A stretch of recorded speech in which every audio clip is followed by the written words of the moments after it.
2 weeks. That's how long it took for my life to fall apart. 2 weeks for everything I ever loved or cared about to be taken from me in the cruelest way imaginable. And it all started on that hateful plot of land that was supposed to be my family's new home.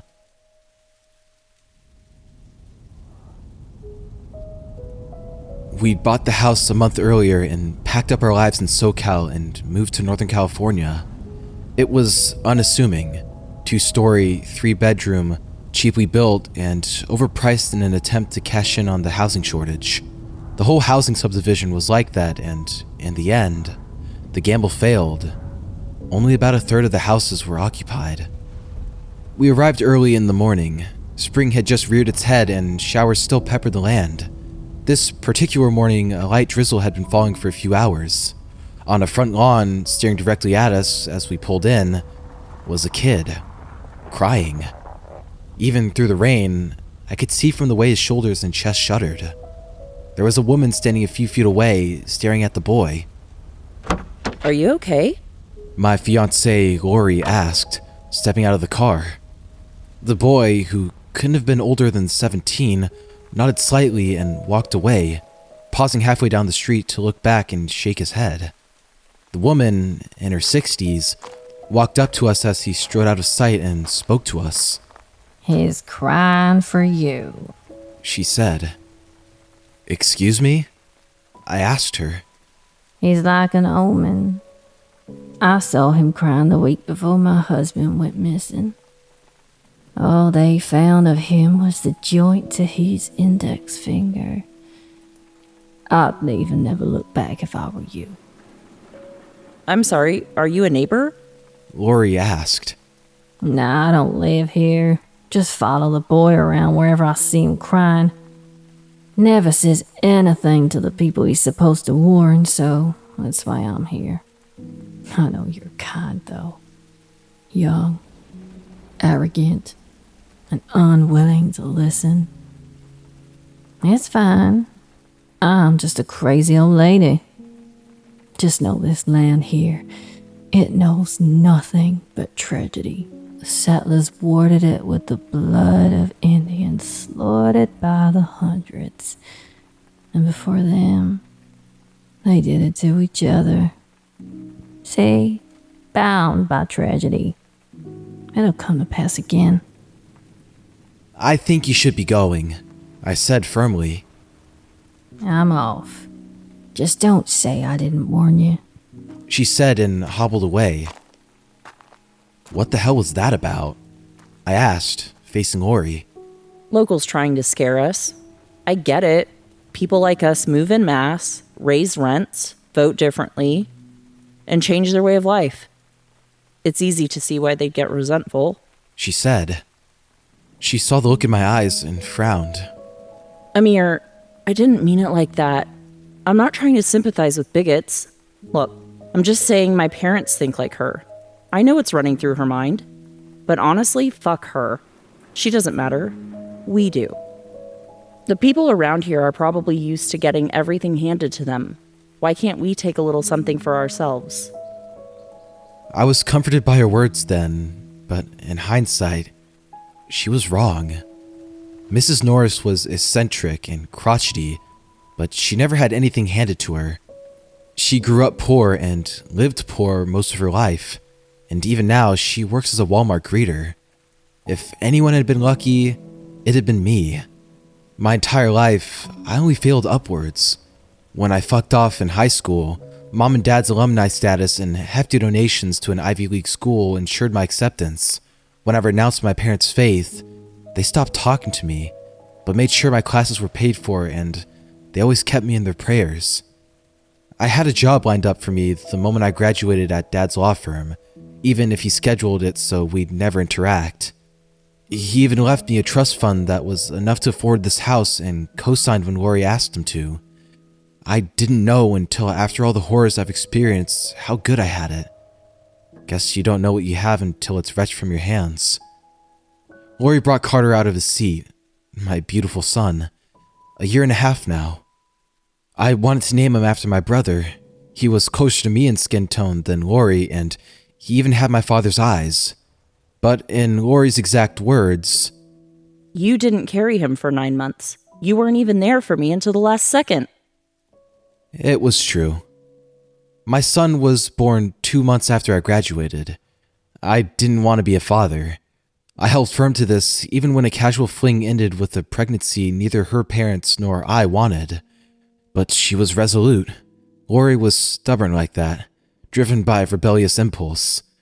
The only reason she had hooked up with me was that she knew it had pissed off her parents, especially her dad. We agreed that she'd have full custody and I wouldn't even have to meet the kid.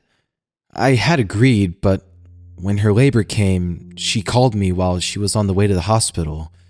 She was afraid and her parents had all but disowned her.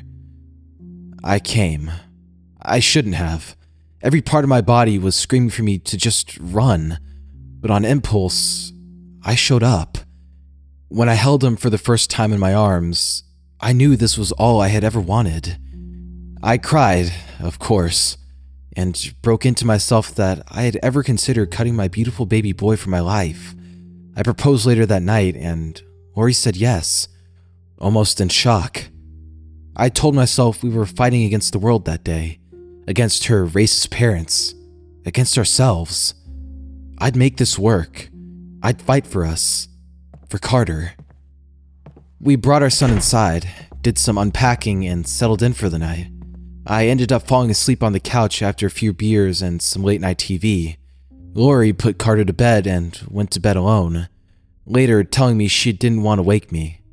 What roused me that night was a sound, something that pierced the veil of dream and reeled me back into the real world.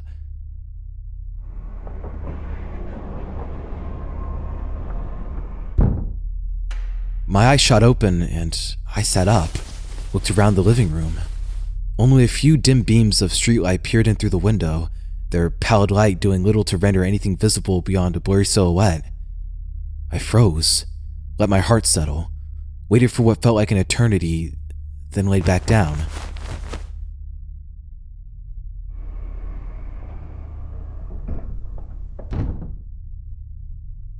I lay there, still and attentive, trying to parse what the sound was and where it was coming from. I tried to rationalize it as Laurie being up and about, but as the sound repeated, I picked up details that cast certainty into doubt. There was a slick wetness to it that couldn't have been Laurie, unless she now took to dragging wet rolls of tarp in the middle of the night. I waited and listened until the sounds faded. I don't know if they actually did or if the pull of sleep overcame my unease. All I know is that I woke up nearly late for work, and before I could ask Laurie if she had heard anything, I had fled the house and sped all the way to my dad's newly opened NorCal office. Later that day, as I returned home, I found Laurie on the front lawn, Carter in hand, waiting for me. Her face was contorted in an annoyed scowl. "What's wrong?" I asked, stepping out of the car. That weird kid was back, around noon. And so was the old lady. She said. "What did they want?" I think they're trying to scare us out of here. The kid was crying again, bawling actually. The lady was behind him and said it's already started and that our clock was ticking down. When I asked her what she meant by that, she all but threatened me. She said, "The earth, it weeps and it remembers the cruelties inflicted upon it. You'll see. It'll claim its dues one way or another." I told them I was going to call the cops and they left, but it didn't sit right with me. They were harassing some of the other neighbors too. And it's just weird. Did the real estate agent say anything about this place? It's an entirely new housing development. There's no history to tell. Why? Did they get to you? No. It's just that last night I heard something, like a dragging sound. I thought maybe it was you, but it felt like something was watching me. It didn't feel like you. I heard that too, but it didn't feel like anyone was watching me. It was just the noise. Maybe we should call someone? A priest or... Laurie, don't tell me you buy into that shit after one night of something that's easily explained. It's not too uncommon for people to have houses cleansed when they move. Maybe it's worth entertaining. Just down the street from us are nature reserves that used to be native land. Maybe it's them. Ever think that? You said it yourself. They have every reason to try to get rid of us. That's a little convoluted, isn't it? Why would anyone go out of their way like that for us? What about the others they've bothered? She asked. Plenty of people have gone after us for less, Laurie. Having my kid puts you at odds with half your family alone. Your dad shot at me. I'm not surprised by the crazy shit people do anymore. We'll let security know that they're harassing us. Problem solved. Laurie looked at me with weary eyes. Maybe. She glanced back down at Carter, who giggled and smiled. Yeah, you're right. She said and let her shoulders relax. A few days went by without incident, and I was starting to settle into the flow of things. We got to know some of our neighbors, at Laurie's behest, and I was trying to get Carter to say his first words, but the word dad seemed to evade him. Laurie was still in a bit of a funk, though. She got it often enough that I talked about therapy, though she always evaded the topic. She dropped out of college, was disowned by her parents, and got engaged to the man responsible for her fall from grace on a whim. I caught her crying half a dozen times since she'd given birth. We hadn't had sex more than a few times since she gave birth. I could tell she wanted to be more than a housewife, and I know we needed the extra income. When I brought up that I was being groomed for a promotion, her eyes lit up. Think we'd be able to afford childcare? Would be nice to have some time to work. Maybe even finish my degree. It's in the realm of possibility. Still dream of being a nurse? I said, smiling. I could change to accounting so I can annoy the hell out of you at work. She said with a laugh. All seemed to be right in the world. Nowhere to go but up. We put Carter to bed in his room, and Laurie and I settled into our bed for the night. I rolled over to her side and pressed against her and said, "Let's make another brother for Carter." Laurie looked at me, stunned at first before her face slacked into a grin. You think you can decide that? She asked. We can try. And what if I want a girl? We can try for a girl after we give Carter a brother. Think about it. Boys need other boys their age, and our daughter gets 2 older brothers to protect her. You do make a compelling argument, She said and moved to straddle me. We broke out into a wrestling match, disrobing one another with every hold and shift of motion. Laurie was halfway through unbuttoning my shirt when the sound of glass shattering froze us both in place. Seconds ticked by as my muscles tensed in anticipation. Another explosion of glass made the both of us flinch, and Carter awakened with a snort and then a wail. "Go," I said to Laurie, and she launched herself into Carter's room. I pulled my shirt back on as I made my way downstairs. I snagged the bedside bat as another series of glass-shattering staccatos rang out throughout the house. What the fuck? Laurie shouted as I ran past, bat held so tightly in my hands my knuckles paled. In my anger and haste, I sprinted into the kitchen without thinking. As I flicked on the lights, I stepped on a shard of glass. "Ah, fuck!" I yelled as it bit into my flesh. I looked around at the sight before me, blood pooling steadily around my foot. Nothing but a cabinet and half a dozen glass cups shattered across the floor. I set the bat down on the counter and pried the sizable glass shard from my foot. I didn't have time to dress it as the scream rang out from upstairs. Amir! Amir! Laurie called out and I sprang up and towards them, leaving bloody footprints on hardwood and carpeted stairs. I was yelling at myself internally. Whatever was doing this succeeded in separating us. As I reached the hallway, it dawned on me that I left the bat on the counter. Though my stomach tied itself into knots at the realization that I'd have to face whatever was in the room unarmed, nearly naked, and bleeding, I did not slow or relent. I flung myself through the open door, wild-eyed and ready to fight. Laurie was huddled in the furthest corner with our wailing son held close to her chest, a finger outstretched and pointing to the closet that faced her. My eyes flicked to where she pointed in the swirling darkness of the open closet door, and for the briefest of moments, I thought I saw movement. Muscles tensed, and I raised my fists, but the apparition was dispelled the second I focused on it. Already, rationalizations formed within me, and adrenaline-fueled delusion was the one I clung to. What? What did you see?" I asked Laurie as she tried to soothe Carter. I don't know, but there was something here. It was in the closet. It was staring at us. She said and gazed down at the blood seeping into the carpet. What happened downstairs? She asked. Cupboard was open, and glasses fell out. Amir, that doesn't just happen. We can't stay here anymore. And what do you propose we do? Go to a hotel, put the house on the market, and hope that we scrounge enough to find somewhere else? Why not? Because this is our only chance, Laurie. Because we have nothing else. We've made it here, and I can't make a gamble like that. Half the houses here are empty. They haven't sold. If we leave and are worse off than when we started, we have no one to turn to. Not your parents, not mine, not a single friend. No one but us. We have to fight, Laurie. For us. For Carter. Carter had quieted, but Laurie had tears carving slow paths down her cheek. I didn't think it'd be this hard. I didn't expect a walk in the park, but fuck, I didn't think it would feel like this. Every day is a pit I have to crawl out from, and every day it feels deeper. I closed the distance between us, embraced her and Carter, and with my head on hers, I asked her to fight. And through the tears and quiet hiccups, she said, I will. We spent the next hour cleaning up the house. Laurie bandaged up my foot, and we planned to rent out a carpet cleaner for all the blood. We moved Carter's crib into our bedroom at Laurie's request, so that killed my plans for making Carter a brother.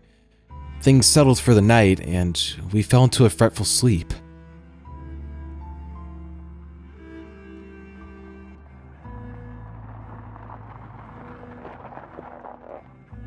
The next day, as I was coming home from work, I noticed that strange kid again. Mrs. Norris was far behind on the intersection of my street and another. Like before, he was walking aimlessly but paused in front of our house. He was crying again, but harder this time. Sobs racked his body as he struggled to hold a steady breath. "You're not supposed to be here," I said as I walked by. He nodded and kept walking, but paused for a moment, letting his crying die down until he could speak, and he said, "You're the ones that don't belong. The earth here, it's wept and wept, and none listen to its pleas. And so now it lashes out."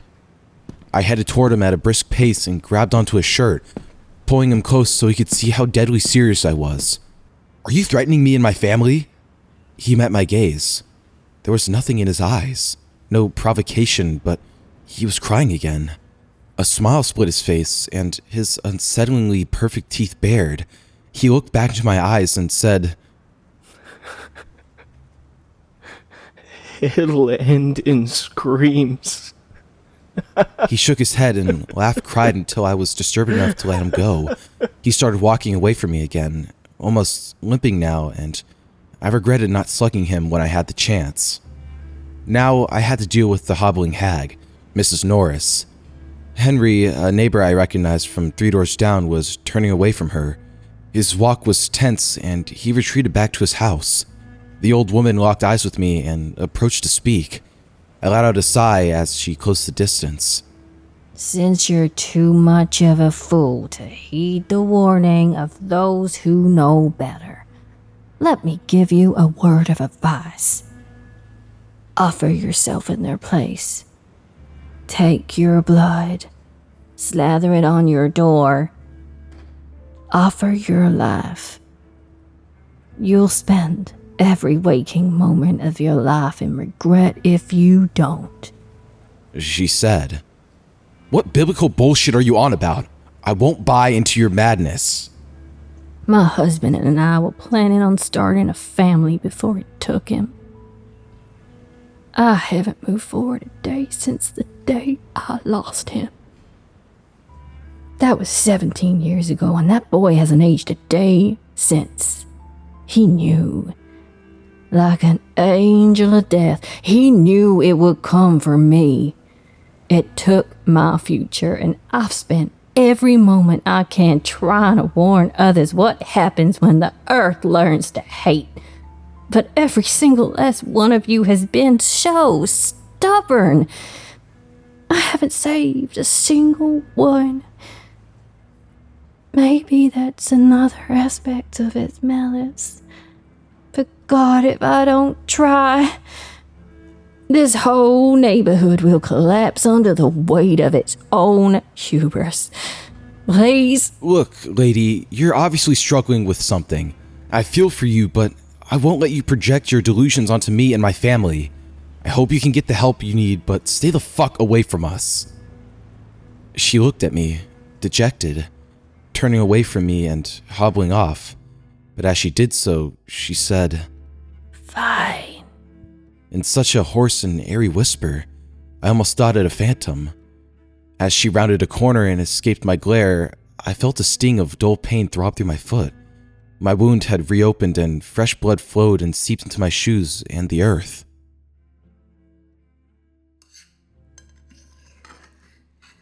How was work? Laurie asked over dinner once we had settled in. Fine. Bueller's talks of promotions has all but dried up, though.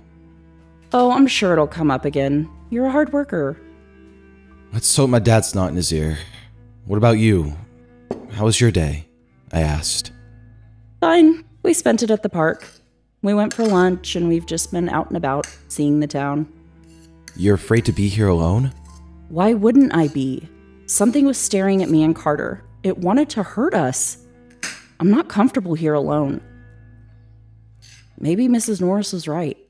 I set down my fork and I looked at her. Her face was unreadable, but she wouldn't have said anything unless she was mad at me. Laurie, can we not... I'm sorry I wasn't around. I would have loved to spend the day with you and Carter. I'll look into an affordable daycare and you can start looking for a job so you can get some time out of the house. I'm sure things will settle a bit and we'll be better off. Her hand slid over the top of mine and she spoke. I'd like that. And I'm sorry. I shouldn't have been so standoffish. I've been stressed. You've been stressed. It's all been one big ball of stress since we moved in. I'm sure you're right. We'll be fine in the end. Her hand tightened around mine, and I maneuvered around so I could interlace her fingers with mine. Wordlessly, we ate dinner, put Carter to sleep, and made love in the next room. When we had finished, we lay down to sleep, and in the moments before I faded into my dreams, I thought that, despite it all, I truly was a lucky man.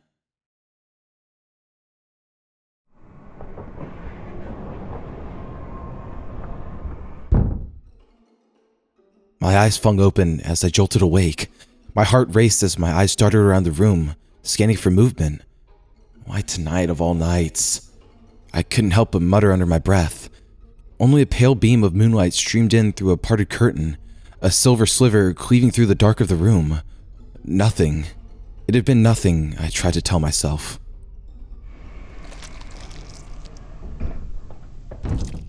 The sound was closer than I had ever heard. I even picked up on small details. An organic squelch, a wetness, a raspy moan. It was in the room with us. It was moving closer. I sat up, causing Laurie to stir.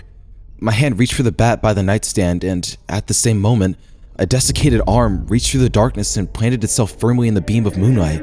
Its hands rested upon what I now realized was a bloody, pulpy mess. I brought the bat to my chest and watched in horror as it dragged itself into view. A bone-white and withered naked woman, her eye sockets empty and void black. She strained and flexed as she scraped her crotch along the floor, leaving bits of skin and sinew all the while making the damn sound. And her hand came down with force. She turned to face me, wiry, white hair parting so I could see her lipless grin. She turned away and continued to drag herself across the floor, deepening the gash. How long has she been at it before I awoke? Laurie jolted awake and gasped at the sight. A scream caught in her throat.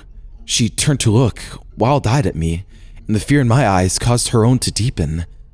And the woman was in the veil of darkness once more, but through it, we could still see her silhouette and burning grin.